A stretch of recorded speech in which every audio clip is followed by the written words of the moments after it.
Have you ever prayed with anyone and it sounded something like this? And we thank you, O sweet, sweet Lord of hosts, for the smorgasbord you have so aptly lain at our table this day.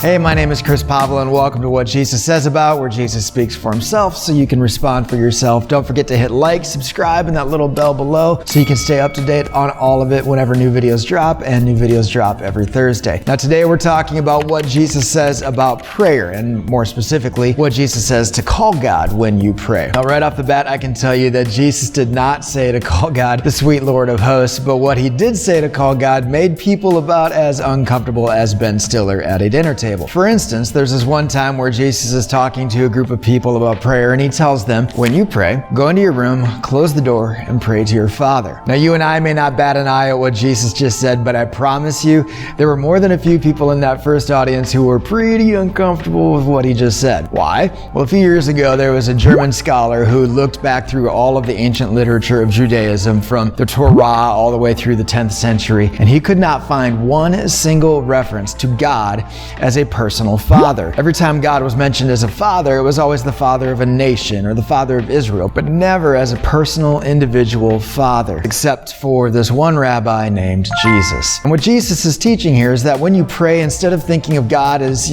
some royalty up on a balcony and you're gathered with all the plebeians down in the courtyard, hoping that he'll listen to you, instead, think of God as your father, your personal, heavenly, loving, perfect father, which makes you his child. And according to Jesus, this is the perfect mindset for you to have when you begin to pray. So that's what Jesus says about prayer and what to call God. It's time to respond for yourself. Leave a comment below. Are you comfortable or uncomfortable with this idea of God as your dad? And that's how you're supposed to pray with him. I can't wait to hear what you have to say. We'll see you soon. Day by day, by day.